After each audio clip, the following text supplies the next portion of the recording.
Hey guys, welcome back to my channel Aarti natural में। स्वागत है आपका आरती नेचुरल आपके अपने ब्लॉग में। और यहाँ सुबह संडे का ब्लॉग है मेरा। सुबह से शुरू हो गई थी, झाड़ू वाड़ू लगा लिया था मैंने। यहाँ पे आटा भरा था टंकी में, और आटा भरने के बाद यहाँ पे आटा कुछ फैल चुका था, तो मैंने रख दिया था। पिताजी गांव चले गए हैं क्योंकि पितृदेव का समय आ गया है और पितृदेव में पानी देना होता है ना, तो गांव चले गए हैं। और गांव जाने गए तो हैं, लेकिन वहाँ पे आटा वाटा था नहीं, तो फिर यही पिसवा के चक्की से लाए थे आटा, तो उसी को फिर मैंने इनसे बोल दिया कि आप यहीं से दे आइए। तो फिर 5 किलो तक, 5 से 6 किलो तक आटा मैंने अलग बोरी में भर के भिजवा दिया था। और मैंने कहा इतना एक साथ मत ज़्यादा ले जाइए, 5-6 किलो ले जाइए, उसके बाद जब भी ज़रूरत पड़ेगी तो फिर दोबारा ले जाएंगे, क्योंकि अभी पिताजी पानी देंगे वहाँ पे, तो जल्दी जल्दी आ नहीं पाएंगे यहाँ, तो खाना खाने के लिए खुद से उन्हें बनाना पड़ेगा और खाना पड़ेगा। तो इस वजह से मैंने आटा भिजवा दिया है। मैंने कहा वहाँ काफ़ी टाइम से गए नहीं थे पिताजी, तो वहाँ पे ये था कि पता नहीं आटा है कि नहीं है, और अगर होगा भी तो 2-3 महीने में ऐसा होता है ना कि अगर आटा हुआ भी तो उसमें ना सूंडी लग जाती है, ज़्यादा दिन का आटा हो गया।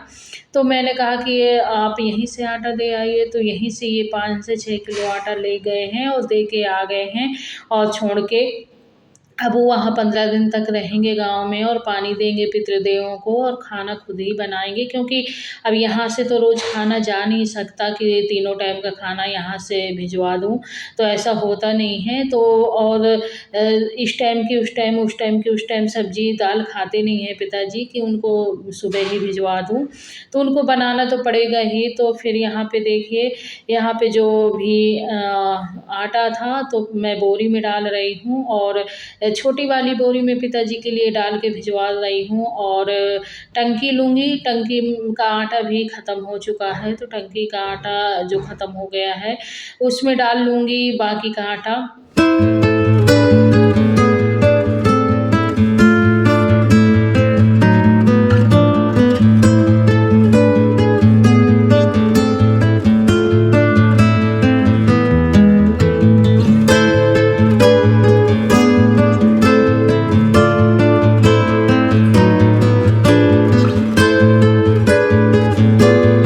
तो दोस्तों यहाँ पे मैंने भर के रख दिया है, इनको देने जाना है, और बाकी का अब टंकी में डालूँगी। जो बचेगा तो बोरी में ही रहने दूँगी, फिर बाद में जब टंकी का आटा खाली हो जाएगा ना तो उसमें डाल लूँगी मैं। और ये लड़की आई है ऊपर, किराए से रहती है, तो इनसे पूछने आई थी, तो कुछ इनसे काम था रेंट का, तो वही पूछ रही थी कि भैया हैं क्या घर में। मैंने कहा हाँ है, तो फिर वही रेंट देने आई थी, तो वही दे रही है। और मैं इसमें टंकी में भर रही हूँ आटा, तो टंकी में पूरा आटा भर जाएगा। और आज है शाम को चंद्र ग्रहण, तो यही होता है कि 9 बजे रात से पहले बना खा लेना होता है।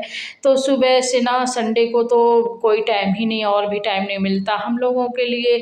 जो गृहिणी होती हैं ना, तो उनके लिए तो संडे मंडे कुछ नहीं, उनके लिए तो बराबर काम रोज़ का होता है। और संडे को बच्चे स्कूल नहीं जाते ना, तो और भी ये होता है। छोटी बेटी अभी स्कूल जा रही है, तो बड़ी तो इंदौर में है और बेटा भी बाहर ही है।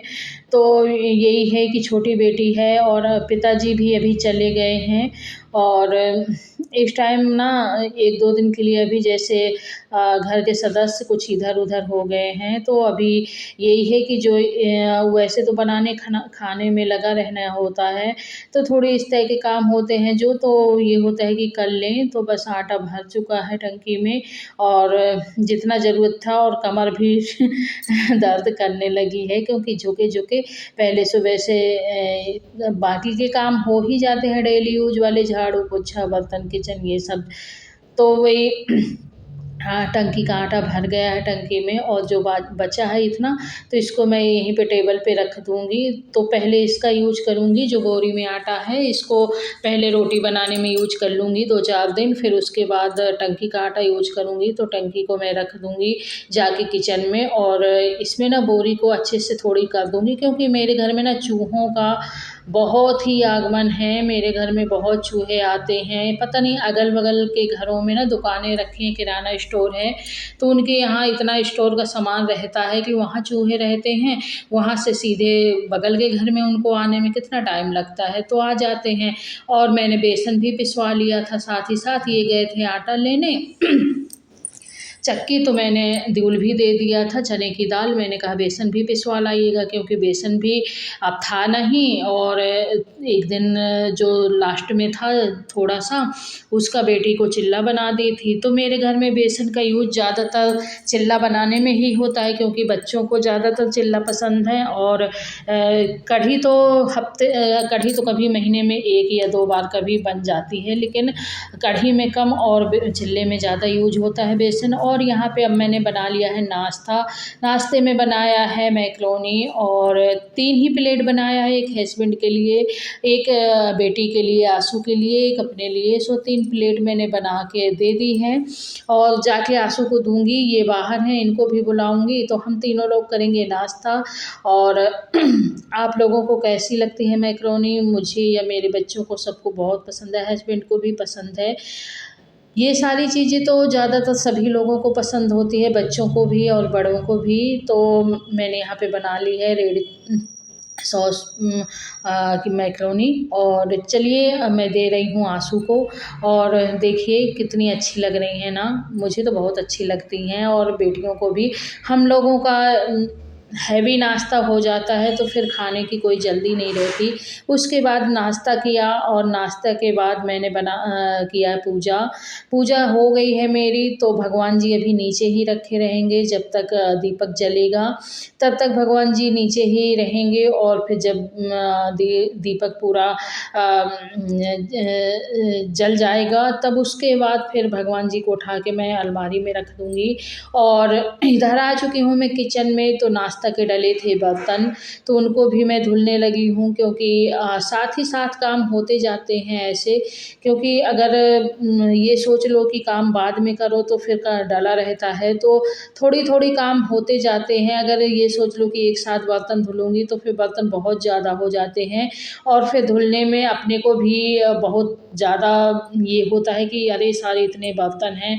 मेरी तो ऐसी आदत है ना कि मैं ज़्यादा बर्तन डले देख लूँ ना, तो मुझे तो पता नहीं, ऐसा लगेगा कि मैं कहाँ से शुरू करूँ इनको। तो मेरी अधिकतर यही होता है, मेरी कोशिश कि मैं बर्तन साथ ही साथ थोड़ी-थोड़ी धुलती जाऊँ। तो मैं पूजा करके आ चुकी थी, और फिर ये सारे बर्तन भी मैंने कहा साथ में निपटा दूँ नाश्ता के। फिर खाना के होंगे, तो खाना के बर्तन ऐसा है कि चाय नाश्ता के धुल गए, फिर खाना बच के रह जाते हैं। तो फिर ये होता है कि थोड़ी-थोड़ी बर्तन करके, ना ही धुलने वाले को बुरा लगता है धुलने में, ना सिंक में डले गंदे दिखते हैं। अगर इकट्ठा हो गए ना, तो सिंक में भी डले बहुत गंदे दिखते हैं, और धुलने वाले का तो जो हालत होती है वो अलग ही होती है। सो इसलिए मुझे बर्तन धुलना बिल्कुल भी बुरा नहीं लगता है, क्योंकि मैं एक साथ नहीं करती, धीरे-धीरे करती रहती हूँ। तो गर्मी भी बहुत हो रखी है, इतनी ज़्यादा उमस और गर्मी हो रखी है कि बता नहीं सकती। इतना ज़्यादा 2 दिनों से इतनी तेज़ धूप निकल रही है, और धूप निकलने के साथ ना मतलब हवा बिल्कुल भी नहीं चल रही है। इतनी तेज़ धूप के बाद हवा बिल्कुल बिल्कुल ही नहीं चल रही। तो इतनी तेज़ गर्मी के बाद ना, तो हालत ख़राब ही हो रही है किचन में और ज़्यादा। और यहाँ पे मैंने बनाई है लंच में सब्ज़ी, आलू टमाटर की सूखी सब्ज़ी बनाई है लंच में। सब्ज़ी बन के रेडी हो चुकी है, और अब मैं बनाऊँगी पराठा, क्योंकि बेटी ने कहा कि आलू टमाटर की सूखी सब्ज़ी बना लो माँ, और पराठा बना लो। तो लंच में मेरा यही रहेगा। दूध रखा है, और एक साइड मैंने वो चाय वाला हाथ था जो दिख रहा है, उसमें दही जमा दिया है। दूध जो बचा रखा था, तो दही जमा दिया है, और दही जम ही रहा था, और इधर मैं बना लूँगी पराठा। तो सब्ज़ी पराठा खाने में, सुबह मैक्रोनी हो गई थी नाश्ते में, तो दोपहर में सब्ज़ी पराठा खाने में अच्छा लगा, मज़ा आई। और हाँ, गर्मी तो बहुत है, लेकिन पंखे के नीचे अगर बैठे रहो तो गर्मी नहीं समझ में आती। लेकिन किचन में रहो तो बहुत गर्मी महसूस होती है, पसीना बहुत आता है, और बाहर जाओ तो बाहर भी इतनी तेज़ धूप और गर्मी लग रही है कि हवा नहीं चल रही बिल्कुल। लेकिन घर के अंदर पंखे के नीचे अगर बैठे हो तो पंखे के नीचे गर्मी नहीं महसूस होती।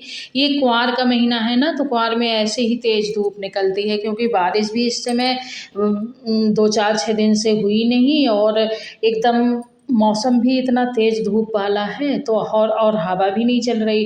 तो क्वार के महीने में ऐसे ही होता है, तो इतनी गर्मी पड़ रही है। और नवरात्रियों से ना मौसम एकदम चेंज हो जाता है। अभी 15-20 दिन है जो ये पसीना वाली गर्मी है, उसके बाद ना नवरात्रियों से मौसम एकदम चेंज हो जाता है, और फिर ना दिवाली से तो बिल्कुल ठंडी ही आ जाती है। दिवाली के पहले से भी कभी-कभार आ जाती है। अगर बारिश-वारिश ज़्यादा हुई ना तो दिवाली के पहले भी बहुत ठंडी आ जाती है। तो दोस्तों, आप लोगों को मेरा ब्लॉग कैसा लगता है? अच्छा लगे तो लाइक किया करिए, सब्सक्राइब करिएगा, और अपने फैमिली मेंबर के साथ शेयर भी करिएगा।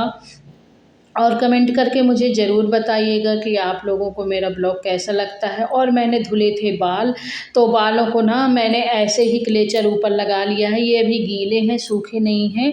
इनका पानी मैंने पोंछ लिया था टॉवल से, लेकिन किचन में आई थी तो उनको खुला तो कर नहीं सकती थी, क्योंकि अगर खुला करती तो और पानी भी चूता और बाल भी झड़ते, तो खाने में भी पड़ जाते।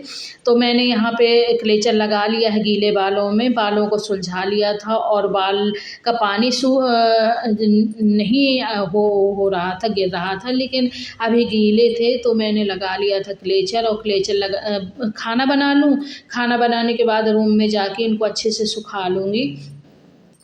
तो यहाँ पे मैं पराठा बना रही हूँ, और पराठा ना मैं तिकोना हमेशा बनाती हूँ। तो पहला पराठा गया है गाय के लिए, तो मैंने गाय के लिए बनाया है पहला पराठा। और मेरी हमेशा से ही आदत है, बचपन से माँ को देखा, और ससुराल मतलब हम लोगों की बचपन से ही यही देखे हैं, यही किए हैं कि सबसे पहले रोटी गाय को निकालनी है। आप रोटी बनाओ नहाने के बाद जो भी खाना बनता है किचन में, तो या तो रोटी बनाऊं, या फिर पराठा बनाऊं, या फिर पूड़ी बनाऊं, कुछ भी बनाऊं, तो सबसे पहले तवा में या कढ़ाई में गाय के लिए ही निकलेगा। तो मैंने गाय के लिए पराठा बनाया है, गाय के लिए पराठा निकाल के रख दिया है।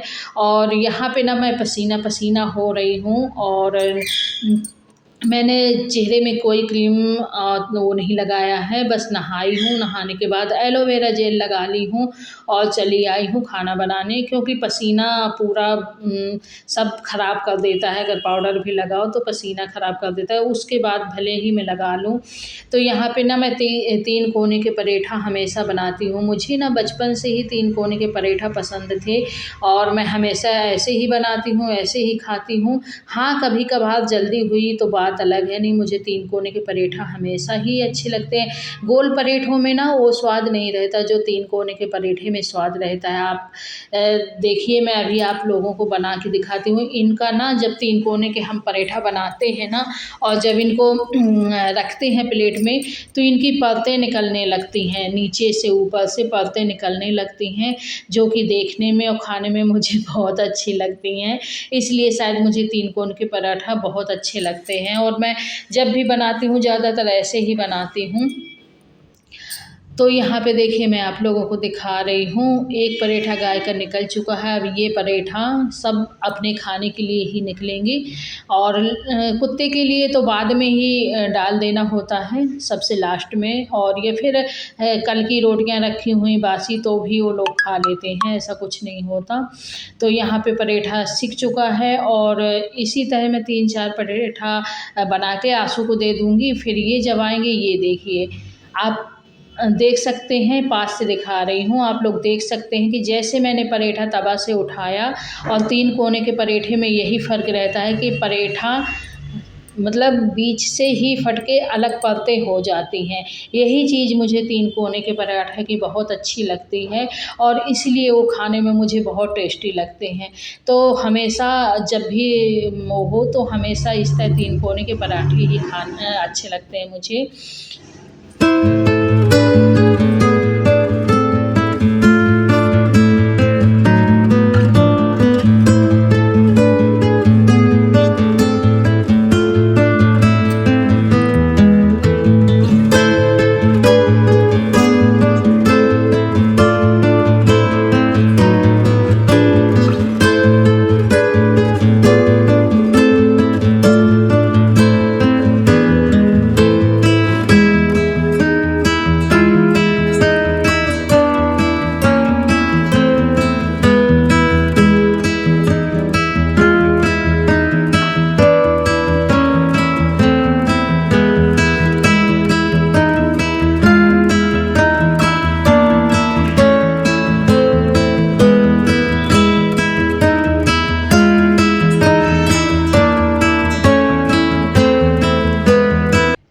दोस्तों, पितृदेव शुरू हो चुके हैं आज से, और पितृदेव भगवान सबकी रक्षा करें, सबके ऊपर अपना आशीर्वाद बना के रखें और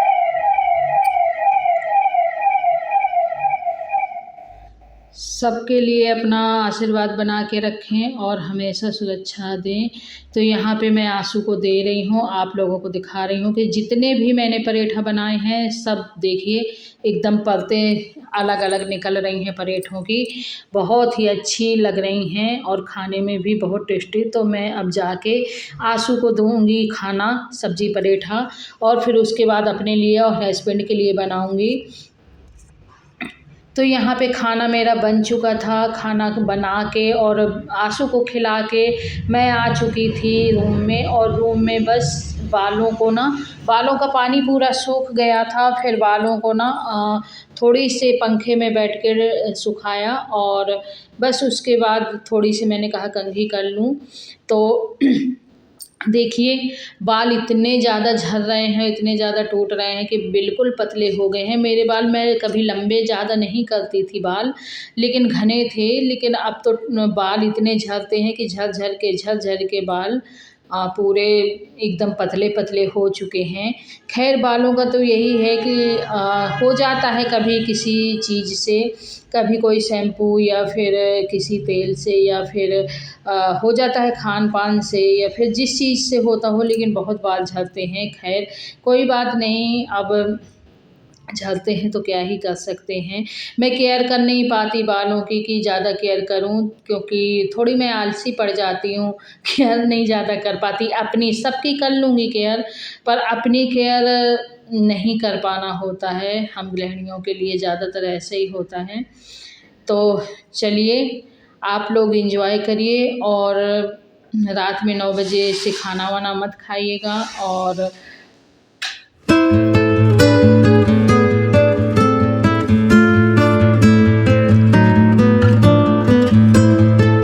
चलिए मैं फिर मिलती हूँ आपसे नेक्स्ट ब्लॉग में। तब तक के लिए जय माता दी भोलेनाथ।